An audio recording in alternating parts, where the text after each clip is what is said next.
All right, so welcome back to part 3 of the lecture on schizophrenia spectrum and other psychotic disorders. In this video, we're going to talk through the diagnostic criteria for schizoaffective disorder and delusional disorder. So we'll start first with schizoaffective disorder, and the name of this disorder is a really helpful hint about what the disorder involves. Schizo, based on the Greek word schizine, meaning to split, in this case from reality, and affective, meaning involving emotions. So the name of this disorder tells us that it's a combination of psychotic symptoms and affective or mood symptoms, and that's exactly what the diagnostic criteria involve.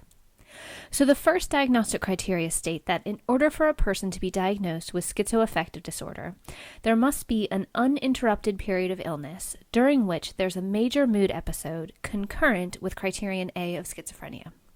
And if you recall from the last lecture, criterion A of schizophrenia stated that the person must experience 2 or more of the symptoms of delusions, hallucinations, disorganized speech, grossly disorganized or catatonic behavior, and or negative symptoms, each of which is present for a significant portion of time during a 1-month period, or less if successfully treated, and that at least one of those symptoms must be delusions, hallucinations, or disorganized speech.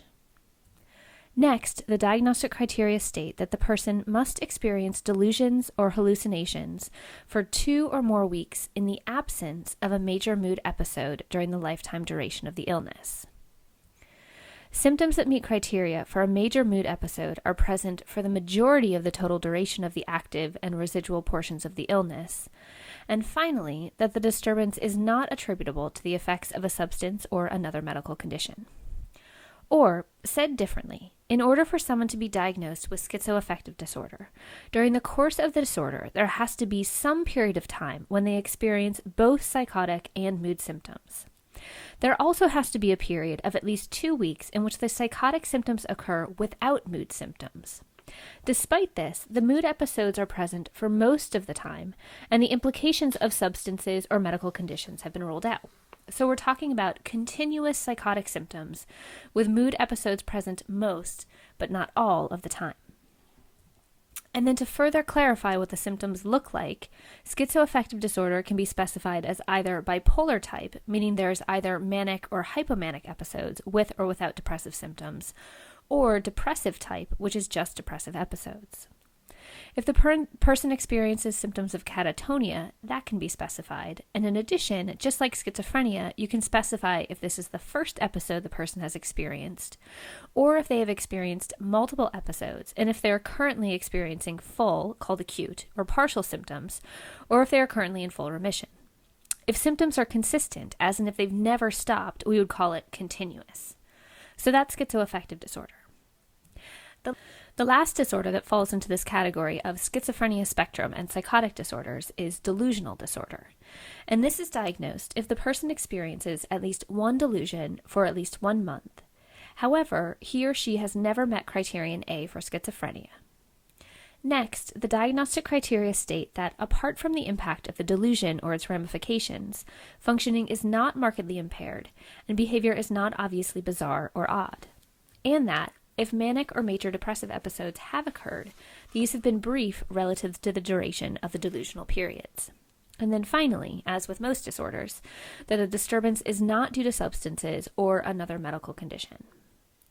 And then given that we're dealing with delusions, and we know that there are some fairly common types of delusions, delusional disorder can be specified based on the type of delusion, and also based on whether or not the delusion is bizarre, which we defined in the first online lecture for this category of disorders. Furthermore, delusional disorder can be specified similarly to schizophrenia and schizoaffective disorder based on the history and current presentation of the disorder and based on the severity of the disorder, which, if you remember, is also done for brief psychotic disorder and schizophreniform disorder. In terms of the prevalence of these disorders, we see that they're fairly uncommon in the whole realm of things, with schizoaffective disorder and delusional disorder being the least common. Determining the prevalence of brief psychotic disorder is a little challenging because many people don't necessarily seek out services in the time frame that would be required to make that diagnosis. Next, the onset of these disorders is actually one of the things that makes them particularly challenging to treat, because symptoms don't start in adolescence or even late adolescence, which is typical for many disorders. Instead, symptoms don't typically start until adulthood. For schizophreniform disorder and schizophrenia, symptoms typically do not begin until early to mid-20s for males and not until the late 20s for women. For psychotic disorder, onset is typically in the mid-30s. And the reason why this is so significant is that for many people, their lives have already begun taking shape by that age. People are often in committed relationships, some people have children, etc., and fairly rapidly people can go from having no symptoms to having psychotic symptoms, which are fairly severe. Finally, the sex ratio of these disorders is kind of all over the place. Whereas men and women are diagnosed at equal rates with delusional disorder, men are more commonly diagnosed with schizophreniform disorder and schizophrenia, whereas women are more commonly diagnosed with brief psychotic disorder and schizoaffective disorder.